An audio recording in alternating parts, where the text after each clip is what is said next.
release from in the morning.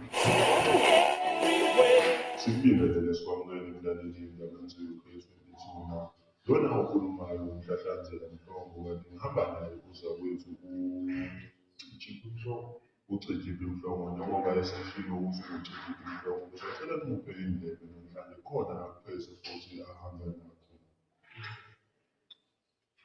Ngiphatheni ithuba. Ungqongqoshe wesifundazwe uGudlatshani uke wafaka isikhalazo esikoleni iMtibisi High ngevidiyo yabafundi ethola eshuthwe ngesonto eledlule ngoLwesithathu ngoLwesine enyangeni eyedlule, kanti nabafundi kutholakala ukuthi bebejava bedabu bedumusa labafundi abesikhathi sokubonisa isigameko. Umphathi wamaphoyisa ukhulume kanje, uthe usazobhena ngalabafundi ababhiyozayo ngesikhathi sokufunda kanti nothisha basashaqekile ngale senzo salabafundi.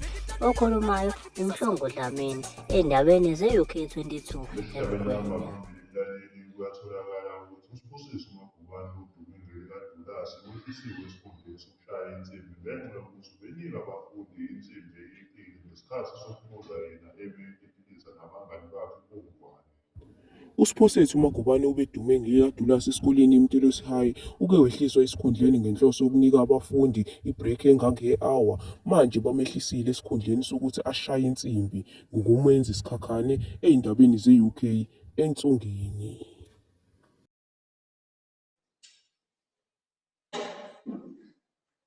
Kanti kwezemidlalo, uMkonyoli odume ngekamthokozisi Mbuyama esikoleni iMtibisi High kutholakala ukuthi washawa yibhola ngoLwesine ngesonto eledlule bedlala nasenkundleni yaseMofana.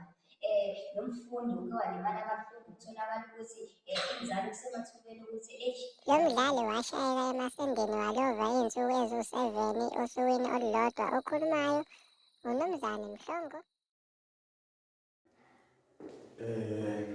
Babukeli, namhlanje sizokhuluma ngezomnotho.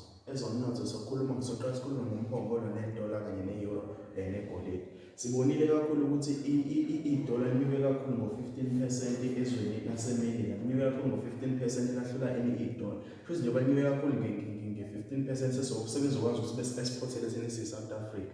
Bese besi-exportele shuthi irandi lethu selizoba nani, selizoba nevelu. Ivelu lethu lase-South Africa lincane kakhulu kodwa menyuke idola kakhulu nathi siyabakwazi ukuthi besabulele isaba esincane ukuze sizokwazi nathi ukuthi sinyuse irandi lethu libe nevelu ukuze bezolazi emazweni aphesheya.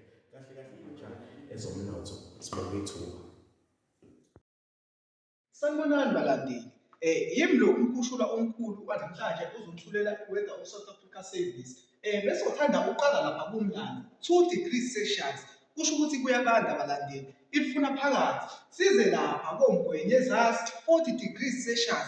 Liyashisa likhipha umkhofu etsheni. Bese uthanda ukwehla njalo size koMfolweni 4 degrees Celsius. Lizobe likhithiza amafu. Okay, sizolandela lapha koMalikazi 15 degrees Celsius. Kona kuzobe libalele kodwa kancane kona. Sokubuka njalo siye lapha ko-Cape Town 27 degrees Celsius. Bese ngithanda ngiphethe ngeDubai lapha ezansi 30 degrees Celsius. Balandeli, ngicathi nani ngiyayibona iweather namhlanje. Ngibonge ithuba. Ni-enjoy balandeli.